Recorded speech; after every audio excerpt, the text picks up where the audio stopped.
क्षण कर्म चेतन बंधकारु, कर्म के अवसान का कह कर स्वरूप यथार्थ जग का, जो किया उपकार है उसके लिए जिन वाणी माँ को वंदना शत बार है, वंदना शत बार है, वंदना शत बार है।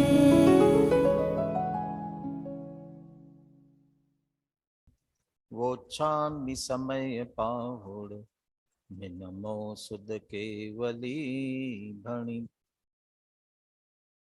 समय साराय स्वानुभूत्या चकासते, चित् स्वभावाय भावाय सर्वभावान्तरच्छदे। अनंत धर्मणस्तत्त्वं पश्यन्ति प्रत्यगात्मनः, अनेकान्तमयी मूर्ति नित्यमेव प्रकाशताम्। आचार्य कुंद कुंद देव विरचित समय सार परमागम, आचार्य अमृत चंद्र कृत इसकी आत्मख्याति टीका। निर्जरा अधिकार पर अपनी चर्चा पूर्णता की ओर है। सम्यक दृष्टि ज्ञानी को निरंतर निर्जरा हो रही है और उसका आधार है सम्यक दर्शन, और उस सम्यक दर्शन के 8 अंग होते हैं। तो यहाँ इस अधिकार के अंत में उन 8 अंगों की चर्चा चल रही है, जिनमें से 4 अंगों की चर्चा अपनी करीब करीब हो गई। 2 अंगों के संदर्भ में अभी पुनः हमें टीका सहित थोड़ी और चर्चा करना शेष है। कौन कौन से 4 अंगों की चर्चा हो गई? निशंकित, निकांक्षित, निर्विचिकित्सा और अमूढ़ दृष्टि। ये 4 अंगों की चर्चा हो गई, करीब करीब हो गई। इनकी चर्चा करते हुए कल अंत में ही एक निष्कर्ष वाक्य कहा था इन 4 अंगों के संदर्भ में। कोई बता सकता है क्या? द्रव्य क्या नाम है? मानस। हाँ, माइक दे देना।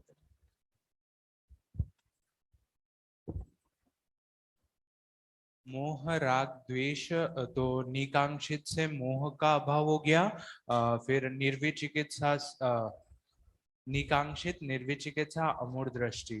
तो निकांक्षा से मोह का, फिर निर्विचिकित्सा से राग का, और नहीं, थोड़ा सा निकांक्षित से राग का किया था, और निर्विचिकित्सा से द्वेष, और अमूढ़ दृष्टि से मोह का। तो इन मोह राग द्वेष का अभाव हो जाएगा, तो उसमें शंका नहीं होगी, जिससे सम्यक दर्शन चलता रहेगा। और इससे ही फिर प्रभावना, स्थितिकरण, वात्सल्य और उपगुहन, ये 4 अंग पलते रहेंगे। आधार 4 में से कौन और कारण और कार्य के रूप में कहे तो निशंकित को आधार बनाना है। निशंकितता है, इसलिए निकांक्ष है, निर्विचिकित्सा और अमूढ़ दृष्टि है। और अमूढ़ दृष्टि मोह नहीं होना, अभी आएगी टीका में चर्चा आएगी, मोह का अभाव ही कहने वाले हैं, इसलिए वो मोह के अभाव वाला है। कांक्षा, इच्छा राग पूर्वक होती है, कांक्षा का अभाव निकांक्षित, इसलिए राग का अभाव। और ग्लानि जिसके प्रति होती है वो द्वेष का परिणाम जैसा है, इसलिए वो द्वेष के अभाव के साथ हम उसे जोड़ सकते हैं। निर्विचिकित्सा और अमूढ़ दृष्टि की गाथाओं की चर्चा अपन ने कल की थी, टीका से चर्चा करनी है, लेकिन एक बार हम पुनः गाथाओं का पाठ करके फिर टीका की चर्चा आगे बढ़ाएंगे। आप सब मिल करके एक साथ 231 232वीं गाथा पद्यानुवाद के साथ में एक साथ बोलेंगे।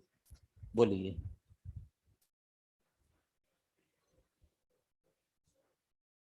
चेदासव्येसिमेव धम्माणं सो खलु निर्विगिदिच्छो सम्मादिट्ठिमुने दव्वो जो हवदि असम्मूढो चेदासद्दिट्ठि स्वभावेषु सो खलु अमूढदिट्ठि सम्मादिट्ठि मुने दव्वो जो नहीं करते जुगुप्सा सब वस्तु धर्मों के प्रति वे आत्मा ही निर्जुगुप्सक समकिति है जानना सर्व भावों के प्रति सदृष्टि है असम्मूढ़ है अमूढ़ दृष्टि समकिति वे आत्मा ही जानना। सीधे टीका की चर्चा प्रारंभ करते हैं। लीजिए। यतो ही सम्यक दृष्टि तंकोत्कीर्ण एक ज्ञायक भावमयत्वेन सर्वेष्वपि वस्तुधर्मेषु जुगुप्सा अभावात् निर्विचिकित्सा। सम्यक दृष्टि, चूंकि गाथा में तो चेदा शब्द दिया, चेतयिता है, और टीकाकार कहते हैं वह टंकोत्कीर्ण एक ज्ञायक भाव में है। मैं एक टंकोत्कीर्ण ज्ञायक भाव स्वरूप हूं, ऐसी उसे प्रतीति है, विश्वास है, अनुभव है। इसलिए मैं तो सहज ज्ञायक हूं। इसलिए कोई भी पदार्थ का कोई भी भाव मेरे लिए न अच्छा है न बुरा है। तो बुरा है ही नहीं कोई भी भाव, तो उसके प्रति जुगुप्सा क्यों होगी। मैं उनके प्रति बुरा देख करके द्वेष करने वाला नहीं हूं, बल्कि मैं उनको सहज जानने वाला ज्ञायक हूं, ज्ञाता हूं। इसलिए सर्वेषु अपि वस्तु धर्मेषु, सारे ही वस्तु धर्मों के प्रति,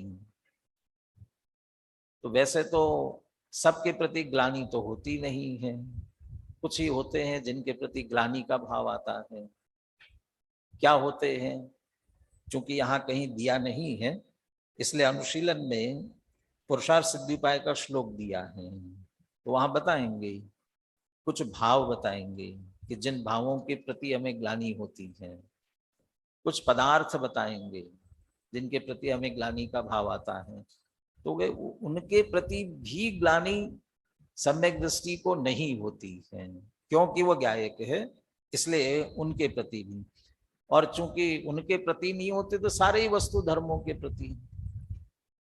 कहने में तो हम ऐसा ही कहेंगे हमेशा, भैया मुझे किसी से राग नहीं है, किसी से द्वेष नहीं है, किसी से राग नहीं है, किसी से द्वेष नहीं है। लेकिन होता कैसा है, जो भी होते हैं उनमें से कुछ ऐसे होते हैं जिनके प्रति राग का भाव होता है, कुछ ऐसे होते हैं जिनके प्रति द्वेष का भाव होता है। और जब हम निषेध की बात करते हैं ना, तो होना तो ये चाहिए, भैया इनके प्रति द्वेष नहीं है, मुझे इनके प्रति राग नहीं है।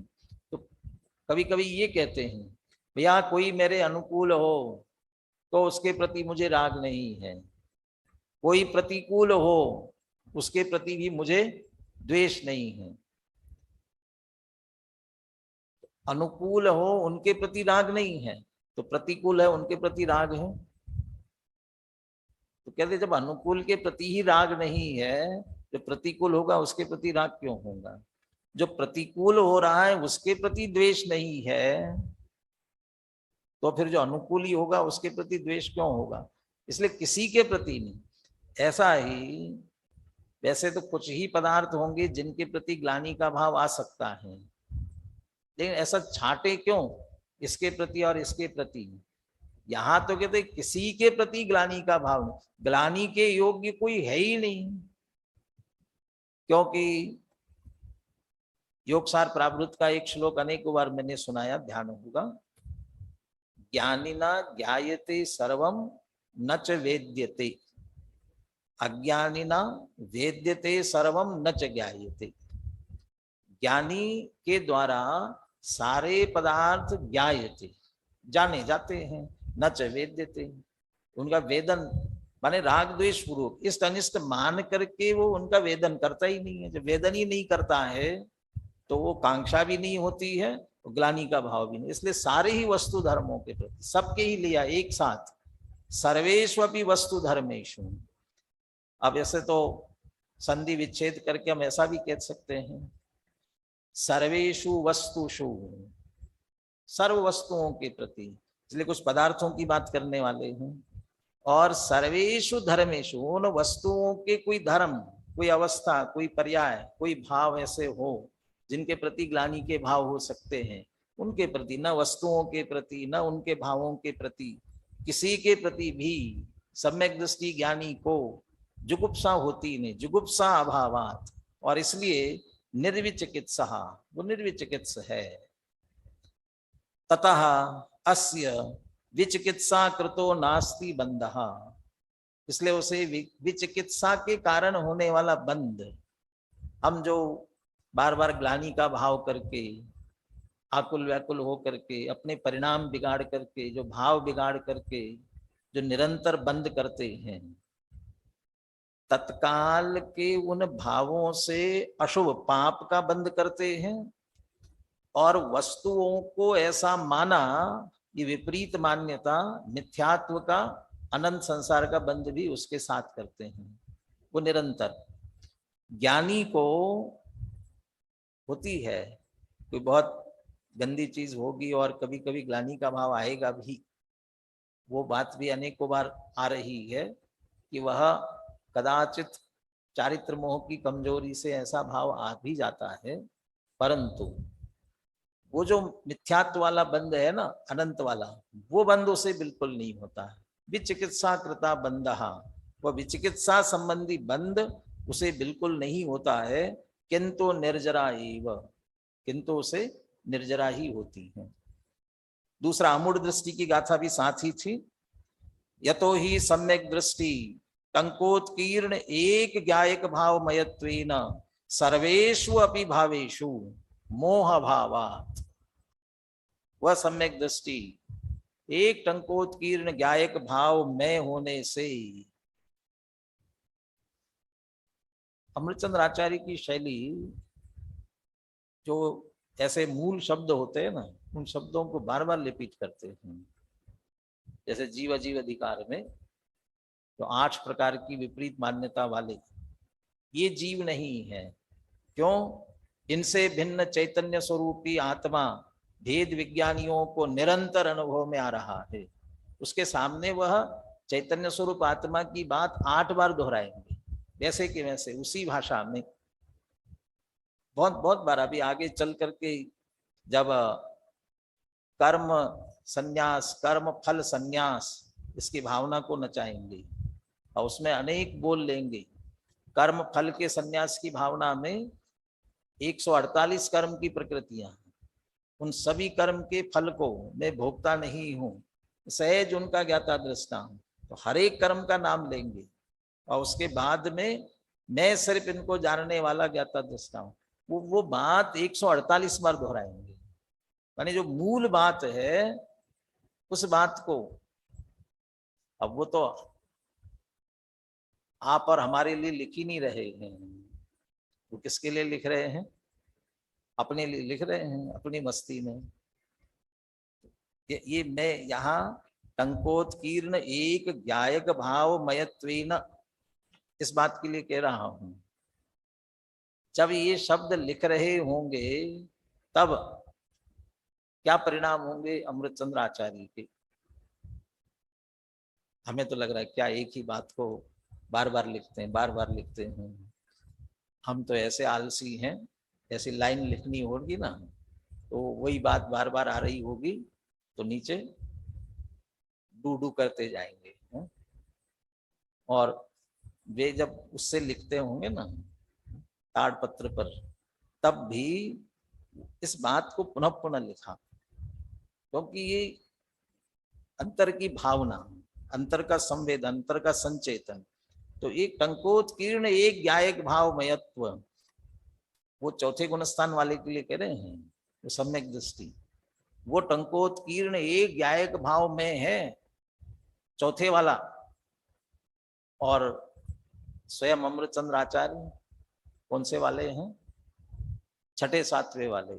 तो वे तो और उत्कृष्ट और टंकोत्कीर्ण एक ज्ञायक भाव, श्रद्धा ज्ञान और चारित्र की लीनता, उसकी वह श्रद्धा ज्ञान एक कषाय चौकड़ी के अभाव वाली, पंचम वाले के 2 कषाय चौकड़ी के अभाव वाली, और इनके 3 कषाय चौकड़ी के अभाव वाली।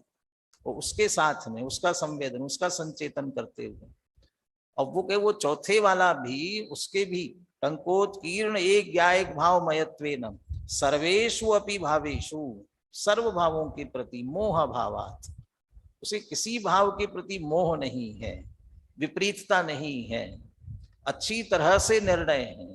तो सबसे वो तो पहले ही अंग में हो गया ना, निशंक, सबके प्रति निशंक। इदमेव ईदृशमेव तत्वम नान्यथ न चान्यथा इत्यकंपाय सांभववत् सन्मार्गे असंशया रुचि। ये दृढ़ता से, इसलिए सर्व भावों के प्रति, सर्व भावेषु। फिर भी जब ये अमूढ़ दृष्टि की बात आती है तो वो के कहाँ मूढ़ता होने की संभावना है, वो उनकी विशेष उल्लेख करते हुए इनके प्रति मूढ़ता नहीं होती, तो उनका उल्लेख करते हैं। तो कौन से भाव है वह भी पुरुषार्थ सिद्धि उपाय के छंद के माध्यम से वहां कहेंगे। तो सर्व भावों के प्रति कल भी चर्चा की थी, भाव शब्द में से हमें सर्व द्रव्य, सर्व के गुण, सर्व पर्याय, माने क्या द्रव्य है, क्या गुण है, किसकी क्या पर्याय क्या होती है। जो विपर्यास कहे ना, स्वरूप विपर्यास, कारण विपर्यास और भेदाभेद विपर्यास, ये तीनों प्रकार के विपर्यास नहीं होते। और ये तभी हो सकता है जब प्रत्येक का द्रव्य गुण पर्याय, तो प्रत्येक सारे पदार्थों के तो अनंतानंत द्रव्य हैं, तो छद्मस्त तो अनंतानंत द्रव्य तो जान नहीं सकता है, तो इतने द्रव्यों को कैसे जानता होगा? तो अनंतानंत द्रव्य जानने की जरूरत नहीं है। पूरा एक तपेला चावल आपको पका हुआ मिलता है और गोपाल पकाता है, तो एक एक दाना देखता होगा ना, भाई पक गया कि नहीं पक गया, ऐसा देख देख करके लाता होगा ना। क्या करता है? एक चावल देख लिया और क्या निर्णय किया? सारा पका है। ऐसा ही जीव द्रव्य उपयोग लक्षण वाला है। कौन सा जीव? फिर है अक्षय अनंत जीव हैं, सब जीव उपयोग लक्षण वाले ही हैं, जानन देखन स्वभाव वाले हैं, उनका कार्य जानने देखने वाला है। अमूर्तिक प्रदेशों का पुंज, प्रसिद्ध ज्ञानादि गुणों का धारी, अनादि निधन वस्तु आप मने, तो मैं तो हूं ही, लेकिन जितने जीव है सारे जीव द्रव्यों का निर्णय हो गया। और जड़ पुद्गल, स्पर्श रस गंध वर्ण वाला पुद्गल है। कौन सा पुद्गल? सारे जगत के जीवों से अनंतानंत गुणे पुद्गल, उन सारे पुद्गल के संबंध में निर्णय हो गया। धर्म अधर्म आकाश तो बेचारे एक एक हैं, तो उनके संबंध में तो क्या ज्यादा, एक जान लिया माने उसको जान ही जाना, और काल असंख्यात है। तो द्रव्य रूप से, भाव रूप से, उनके स्वभाव रूप से बहुत अच्छी तरह से मोहाभावात। दूसरा, इसका ऐसा स्वरूप, इसका ऐसा स्वरूप, इसकी जरूरत नहीं है। ये मैं नहीं हूं। चैतन्य स्वरूप उपयोग लक्षण वाला ज्ञाता दृष्टा, ये मैं हूं और ये मैं नहीं हूं।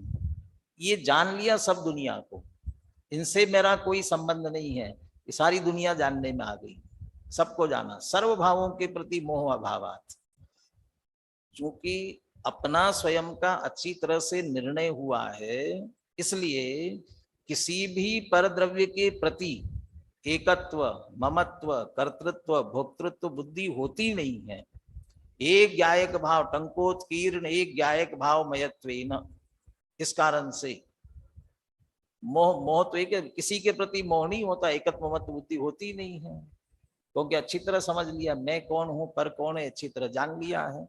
इसलिए सर्वेषु अपि भावेषु मोह अभावात् अमूढ़ दृष्टि ततो अस्य मूढ़ दृष्टि कृतो नास्ति बंधः।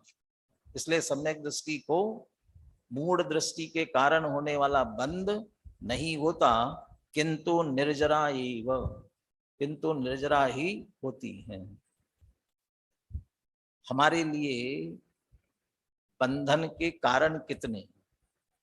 बंधन के कारण इसका मतलब वास्तव में दुखों के कारण, आकुलता के कारण कितने हैं और हम और सोच सोच करके और बनाते रहते हैं।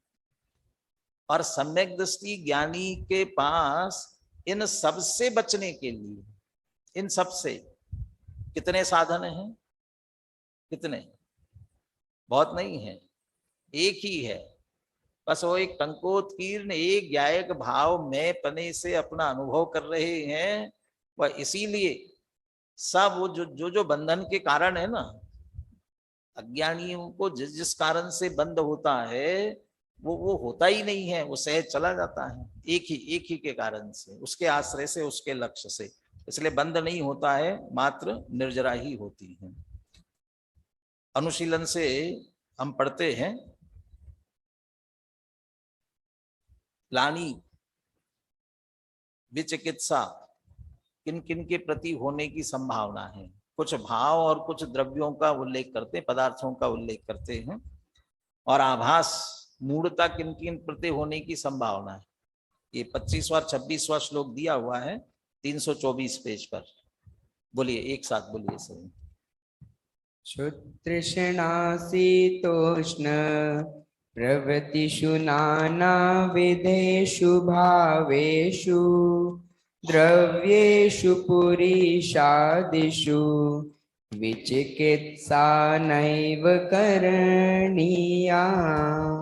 लोके शास्त्राभासे समयाभासे च देवताभासे नित्यमपि तत्त्वरुचिना कर्तव्यममूढ़दृष्टित्वम्।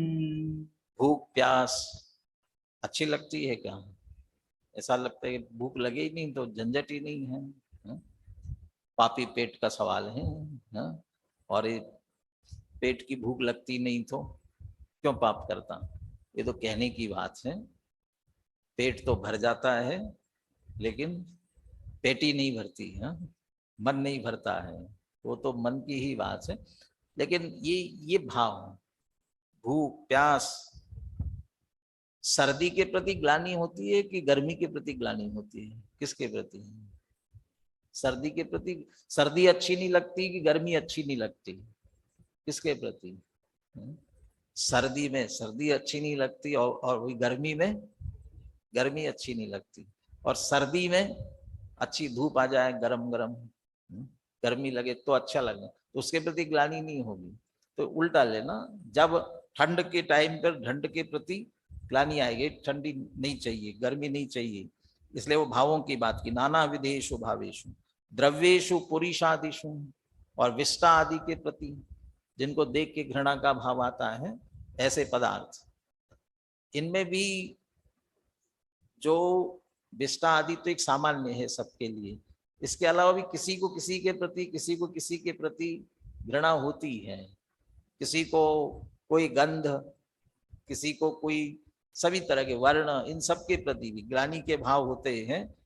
तो वो ऐसे द्रव्य, उन संबंधी भी विचिकित्सा नैव करणीया, नहीं करना चाहिए, बल्कि कहते सम्यक दृष्टि को होती नहीं है। तो पदार्थों का उल्लेख किया, भावों का उल्लेख किया। मूढ़ता, लोक में लौकिक दृष्टि से लोक मूढ़ता, शास्त्र मूढ़ता, जिनवाणी आगम कौन सा है, क्या है, एकांतवाद से दूषित है, कैसे है, समयाभासे मत मतांतर, वो धर्मों की बात भी आई थी पीछे, अन्य मत से संबंधित धर्म इत्यादि के प्रति, देवता भाषे, यथार्थ देव नहीं है, रागी द्वेषी है, उनको देव मानना, देव मूढ़ता, यदि इन सब के आभास है, सही स्वरूप नहीं है, नित्यमपि तत्व रुचिना कर्तव्यम अमूढ़ दृष्टित्वम, सम्यक दृष्टियों को इनके प्रति मूढ़ता होती ही नहीं है। ये तो आधार है मुख्य रूप से। टोडरमल जी कहते हैं ना, अहो देवगुरु धर्म तो, देवगुरु शास्त्र को, धर्म को, धर्म के आधार हैं, इनमें शिथिलता होने से अन्य धर्म कैसे होंगे, तो इनमें मूढ़ता रहेगी तो सम्यक दृष्टि कैसे होगा। इसलिए इनके प्रति तो निश्चित रूप से मूढ़ता होती नहीं है। यथार्थ वीतरागता की पोषक ही जिनवाणी कहलाती है। सभी में कहीं भी राग का पोषण हो रहा हो, ऐसी कोई क्रिया, ऐसा कोई भाव, ऐसा कोई शास्त्र, ऐसा कोई देव, वह सच्चे हो ही नहीं सकते हैं, ऐसा अच्छी तरह से निर्णय, इसलिए वह निश्चित रूप से अमूढ़ दृष्टि ही होते हैं, सम्यक दृष्टि ज्ञानी। चलिए अब इसके बाद कौन से अंग आएंगे? निशंकित, निकांक्षित, निर्विचिकित्सा, अमूढ़ दृष्टि। अब उपगूहन और स्थितिकरण। अभी दो धर्मों की, दो अंगों की चर्चा 233-234 गाथा में करने जा रहे हैं। 233-234वीं गाथा एक साथ हम सब मिलकर के पाठ करते हैं। बोलिए। जो सिद्ध भक्ति जुक्तो उवगूहण गोदु संवधम्माणं सो उवगूहणकारी सम्मादिट्ठि मुने दवो उम्मग्गम गच्छन्तं सगम्पि मग्गेठवेदि जो चेदा सोठिदिकरणा जोतो सम्मादिट्ठि मुने दवो। सम्यक दृष्टि उपगूहन अंग का धारी है। सम्यक दृष्टि स्थितिकरण से युक्त है। कौन सम्यक दृष्टि और क्यों? जो चेदा सिद्ध भक्ति जुत्तो, यहां चेदा शब्द गौण कर दिया, जो सिद्ध भक्ति से सहित है, सिद्ध भक्ति युक्त है, उपगूहण गो सवधम्माणम, और सर्व धर्मों का उपगूहन करने वाला है, गोपन करने वाला है, सर्व धर्मों को ढाकने वाला है, सर्व धर्मों को मूंदने वाला है और सिद्ध भक्ति से युक्त है। सो उपगूहणकारी, वह उपगूहन कारक है, वो उपगूहन अंग का धारी है, वो उपगूहन करने वाला है। ऐसा सम्मादिट्ठि मुने दवो, ऐसे सम्यक दृष्टि को उपगूहनकारी, उपगूहन अंग का धारी जानना चाहिए। दो विशेषता ली, सिद्ध भक्ति से सहित है और सर्व धर्मों का उपगूहन करने वाला है, ढाकने वाला है। सिद्ध भक्ति से युक्त का अर्थ क्या होगा? सिद्ध भक्ति युक्त है तो सिद्ध भगवान की भक्ति कर रहा है। लेकिन सिद्ध भगवान की भक्ति का अर्थ निश्चय से लिया, व्यवहार वाली नहीं लिया। व्यवहार वाली सिद्ध भक्ति तो अमूढ़ दृष्टि में भी आ गई एक तरह से, देवता भाषे, अन्य देवी देवताओं को तो मानता ही नहीं, पंच परमेष्टि आ गए। देवशास्त्र गुरु के प्रति मूढ़ता नहीं है तो उनके प्रति यही स्वरूप सच्चा है ऐसा मान करके एक भक्ति का परिणाम हो सकता है। लेकिन उपगूहन में सिद्ध भगवान की भक्ति, तो निश्चय भक्ति सिद्ध भगवान के समान मैं शुद्धात्मा हूं ऐसा जानकर पहचान कर उसमें लीन है, वह सिद्ध भक्ति युक्त है। और वह उपगूहन करने वाला है, सर्व धर्मों का उपगूहन करने वाला है। तो सर्व धर्मों का उपगूहन कैसा करेगा? उपगूहन करेगा का अर्थ वही, सर्व धर्मों के प्रति उसे कुछ लेना देना नहीं है। बाकी अन्य द्रव्य, अन्य गुण, अन्य पर्याय, उनसे कुछ उसे लेना देना नहीं, माने उनसे दृष्टि हटा करके स्व की ओर आने वाला है, उनका उपगुहन करने वाला है का मतलब उनको ढाकने वाला है, उनका गोपन करने वाला है, उनके प्रति गुप्त कोई चर्चा नहीं, कोई चिंतन नहीं, कोई विचार नहीं। जानने में आ रहा होगा, जानने में नहीं, ऐसा नहीं, स्वपर प्रकाशक होने से ज्ञान के विषय बन रहे होंगे, परंतु ये मैं, ये मेरे, या अच्छे या बुरे, उनके प्रति कोई परिणाम नहीं। सहज ज्ञाता दृष्टा, सहज ज्ञेयपना, ज्ञेय बना करके जान लिया और ज्ञेय बना करके छोड़ दिया, जान लिया अकेला, इसी का नाम उपगुहन। सर्व धर्मों का उपगुहन करने वाला है। जान लिया, ठीक है, ज्ञान में ज्ञान जान करके रख लिया, गुप्त रख लिया। हम जैसे किसी को जानते ही अच्छा बुरे का परिणाम आए बिना रहता नहीं है ना। किसी ने गाली दी, गुस्सा आता है, किसी ने प्रशंसा की, थोड़ा अच्छा लगता है, मान का परिणाम आता है। लेकिन सम्यक दृष्टि कह रहे ये सब जो जिस प्रकार के भी होंगे उन्हें जाना, और जान करके क्या कहे, गोपन किया, मैंने ढाक दिया, मैंने ठीक है जान लिया, वो उसको कह रहे उपगुहन। और सिद्ध भक्ति, तो सिद्ध समान शुद्ध आत्मा है, उसमें लीन रहते हैं। ये इसमें से भी दो धर्म निकालने वाले दो शब्द आते हैं इसके संबंध में, उपगुहन और उपबृहन दोनों। एक उपगुहन शब्द भी आता है, उपबृहन भी आता है। दोनों तरह से अर्थ जयचंद जी छाबड़ा भावार्थ में लेंगे, उसमें और विशेष चर्चा करेंगे। एक तो ये उपगुहन अंग हुआ, और दूसरा उमग्गम गच्छन्तम सगम पिमग्गे ठवेदि जो चेदा। जो चेदा, चेतयिता, सम्यक दृष्टि ज्ञानी, उन मार्ग में जाते हुए सगम स्वयं को, मग्गे ठवेदी मार्ग पर स्थापित करता है। तो क्या उन्मार्ग है और क्या मार्ग है, कौन से उन्मार्ग की बात और कौन से मार्ग की बात है। सम्यक दृष्टि कौन से मार्ग पर चल रहा है, मुक्ति के मार्ग पर चल रहा है। तो जिस मुक्ति के मार्ग पर चल रहा है, यदि उस मुक्ति मार्ग पर चलते हुए यदि उन मार्ग पर गया, उसको छोड़कर विपरीत मार्ग पर जाने की संभावना दिखी, तो अपने आप को पुनः क्या करता है, उसी मार्ग पर स्थापित करता है, ताकि उस मार्ग पर सही दिशा में, सही गंतव्य की तरफ हम आगे बढ़े, गंतव्य से, लक्ष्य से भटके नहीं। इसलिए उन मार्ग की तरफ जाते हुए स्वयं को मार्ग में स्थापित करता है, वह चेतयिता। यहाँ सगम पी, इसमें से हम ऐसा भी कर सकते हैं, सगम पी, स्वयं को भी, तो अपी कह रहे हैं तो इसका अर्थ पर को भी करता है और स्वयं को भी करता है। वास्तव में स्वयं को करता है और साथ में पर को भी उस मार्ग पर लगाता है। सो ठिदी करना जुत्तो सम्मा दिट्ठी मुने दो, वह स्थितिकरण से युक्त सम्यक दृष्टि जानना चाहिए। गाथार्थ पढ़ता हूं, फिर अपन एक बार गाथा और पद्यानुवाद दोहराते हैं।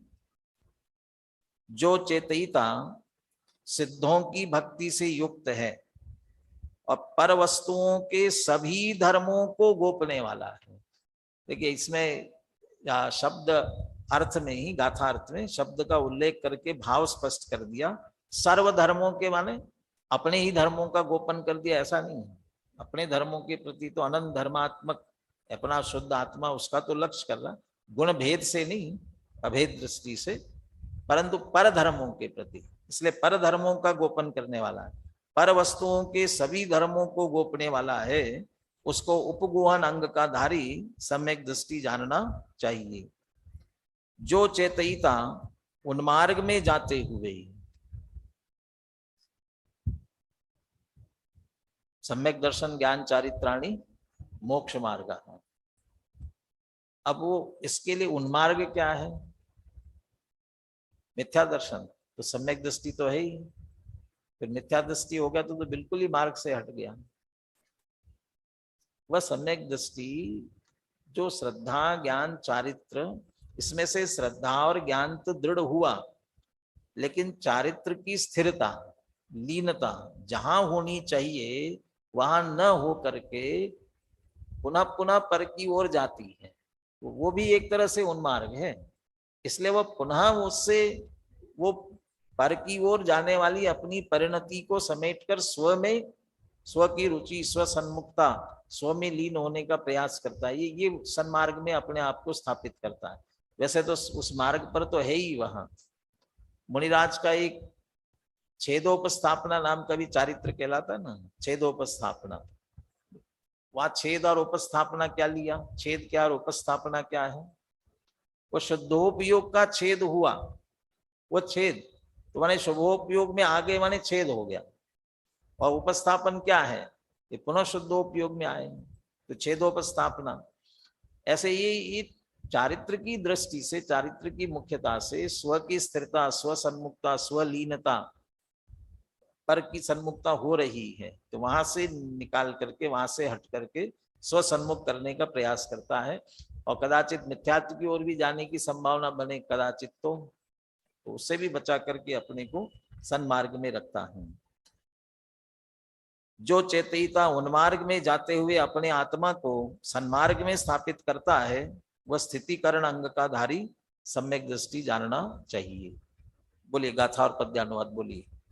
जो सिद्ध भक्ति चुत्तो उवगुहण गोदु सब धम्माणं सो उवगुहणकारी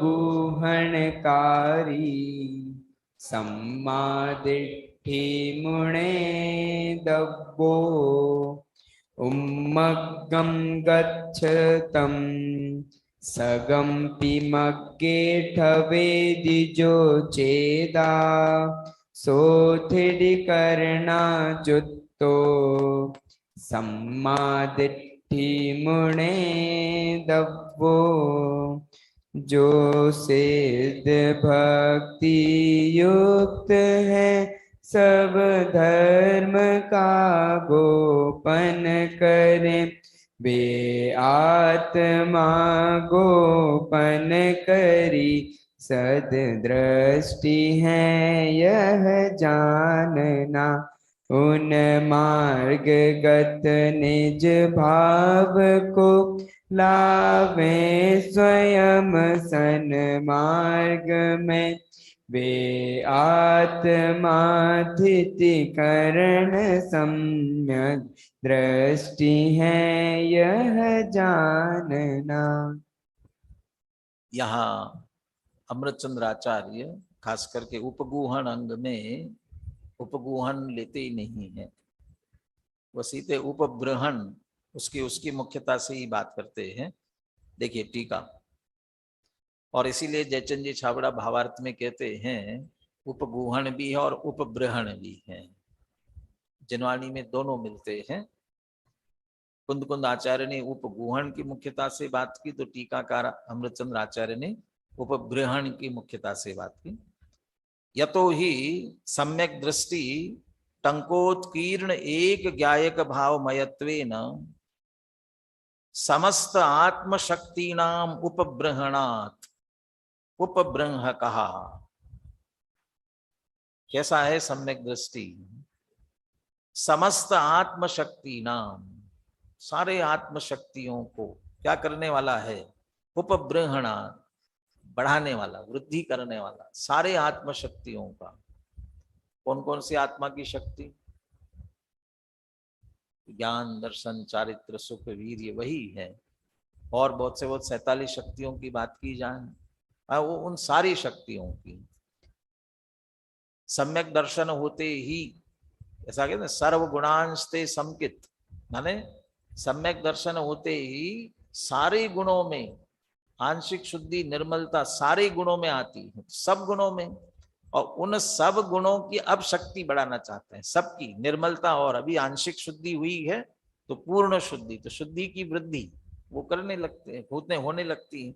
समस्त आत्मशक्ति नाम उपब्रहणात्, उपब्रह्म का सारे आत्मशक्तियों को बढ़ाने वाला होने से, तो सारे आत्मशक्ति को बढ़ाने में वृद्धि न हो, इसमें बाधक क्या है?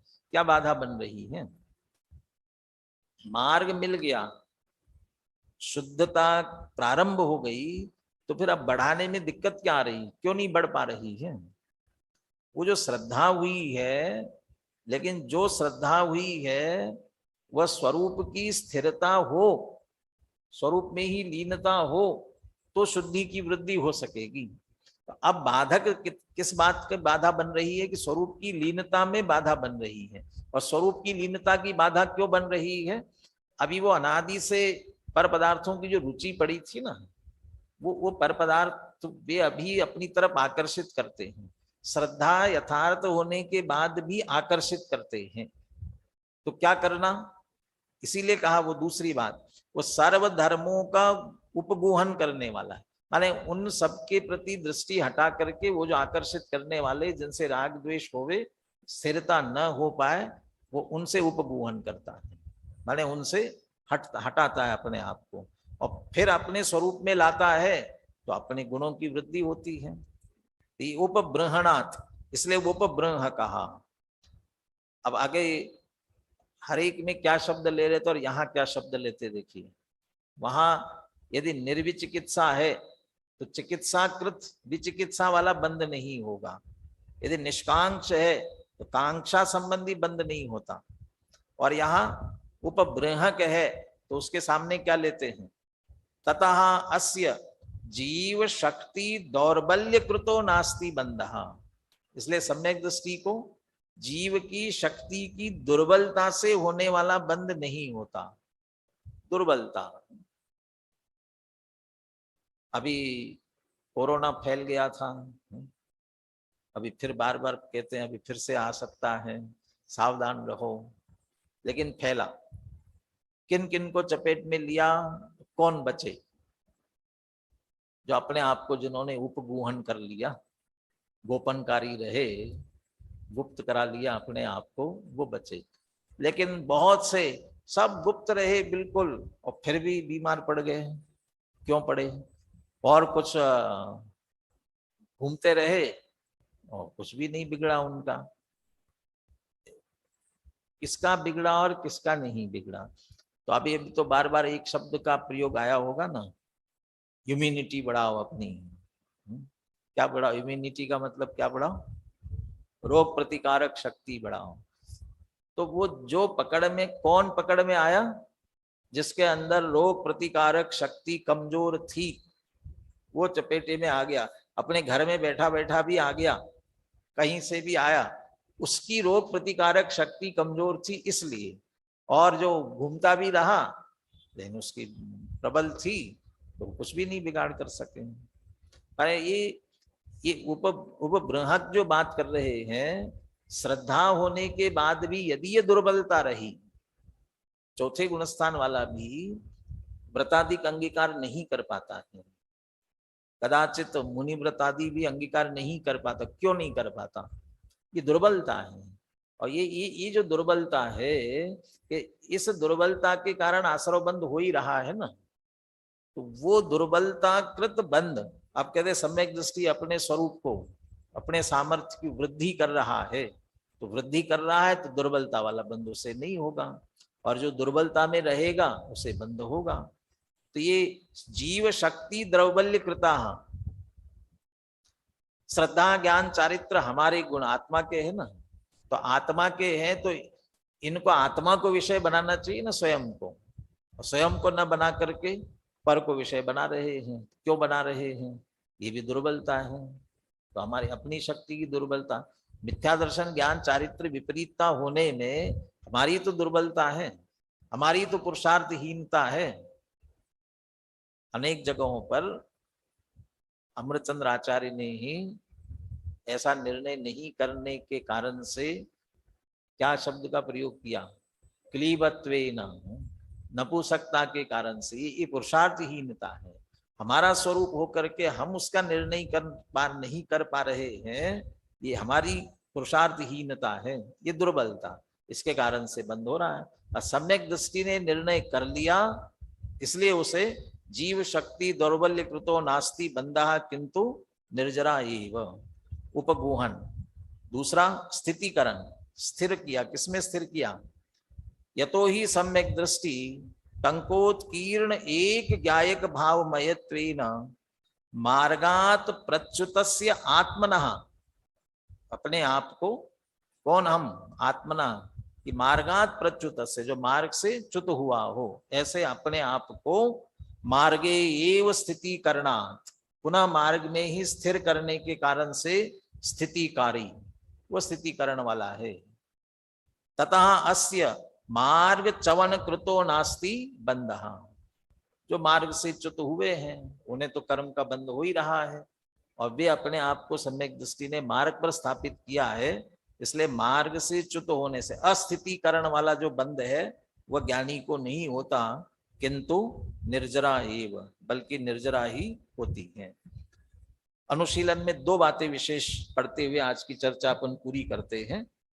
एक तो सिद्ध भक्ति और स्थितिकरण दोनों के लिए ही जैसे आचार्य ने निश्चय परक अर्थ किया, दोनों का निश्चय परक 328 पेज पर, और उपब्रहण और उपगूहन इनके संबंध में जयचंद जी छाबड़ा ने जो विशेष बात कही है, ये दोनों की चर्चा करके आज की चर्चा पूरी करते हैं।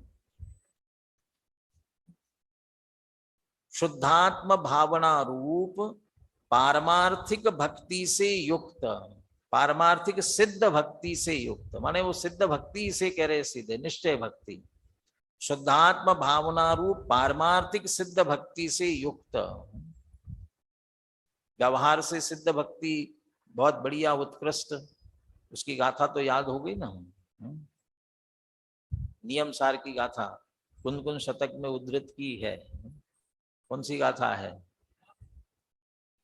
आजे मुक्तिगत नर श्रेष्ठ की, व्यवहार भक्ति की, व्यवहार भक्ति की बात कर रहे।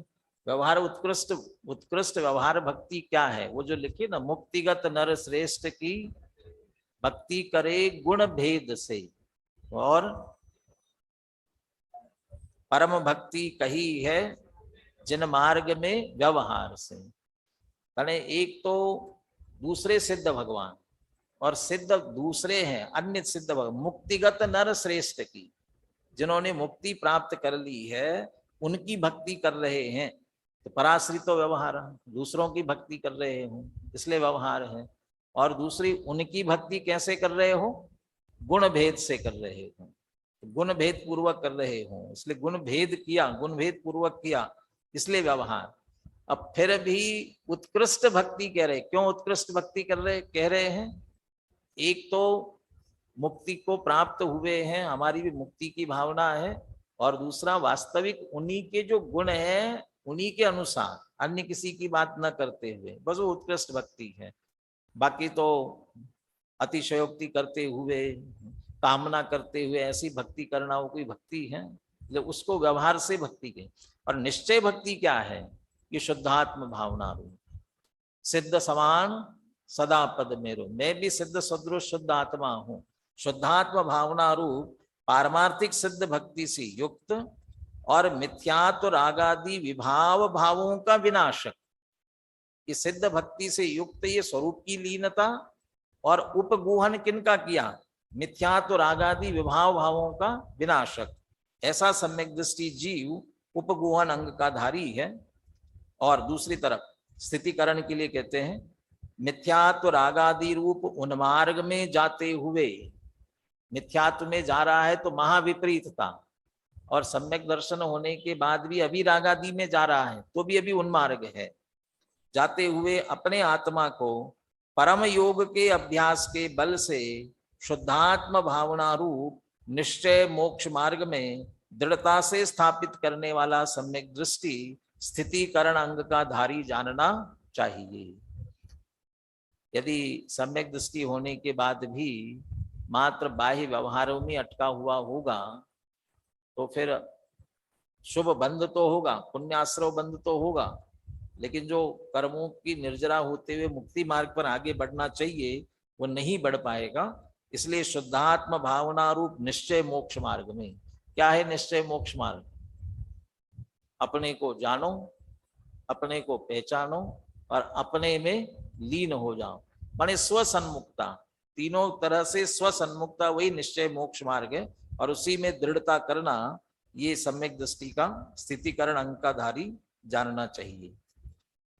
अब इधर आइए पेज नंबर 329 पर। पंडित जयचंद जी छाबड़ा भावार्थ में इसे इस प्रकार स्पष्ट करते, उपगूहन और उपबृहण को सम्यक दृष्टि उपगूहन युक्त है। उपगूहन का अर्थ छिपाना है।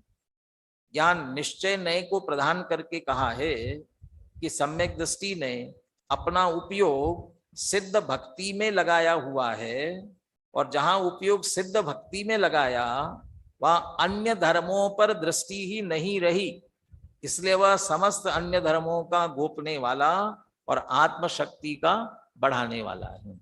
और सिद्ध भक्ति में लगाया का अर्थ क्या क्या? निश्चय से सिद्ध समान शुद्ध आत्मा में लगाया, इसलिए अन्य धर्मों के प्रति उसकी दृष्टि नहीं है, इसलिए उसको उपगूहन लिया उस तरीके से। इस गुण का दूसरा नाम उपब्रहण भी है। उपब्रहण का अर्थ है बढ़ाना। सम्यक दृष्टि ने अपना उपयोग सिद्धों के स्वरूप में लगाया है, इसलिए उसके आत्मा की समस्त शक्तियां बढ़ती हैं, आत्मा पुष्ट होता है, इसलिए वह उपब्रहण गुण वाला है। अरे लौकिक दृष्टि से भी ये कहते हैं ना, एक पॉजिटिव थिंकिंग वाला होता है और एक नेगेटिव थिंकिंग वाला होता है, और पॉजिटिव थिंकिंग वाला सफल होता है और नेगेटिव थिंकिंग वाला असफल होता है।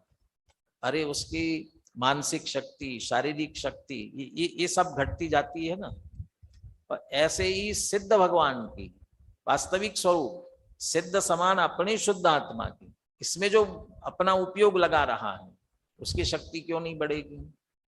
और इसके अलावा विपरीत राग द्वेष बढ़ाने वाले कार्यों में यदि हम शक्ति लगाएंगे तो उल्टी शक्ति घटने वाली है ना।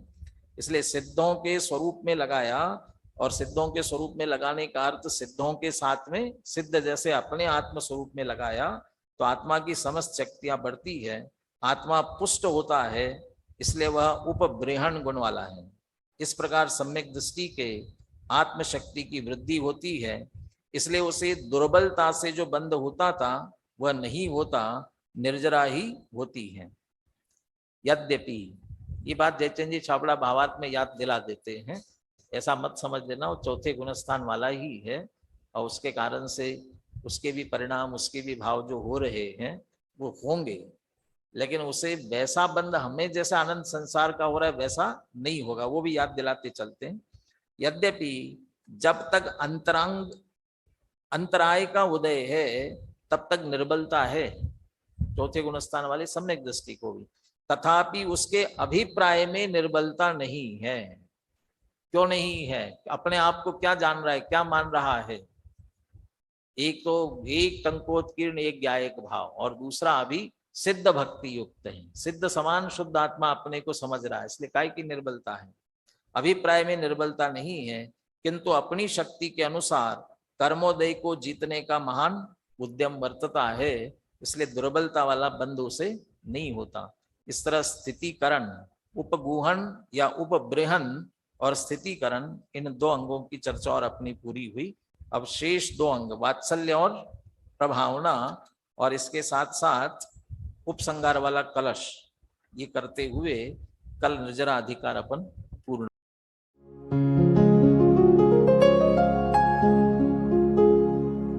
निज निधि निज में बताए यह अनंत उपकार है, उसके लिए जिन वाणी माँ को वंदना शत बार है, वंदना शत बार है, वंदना शत बार है।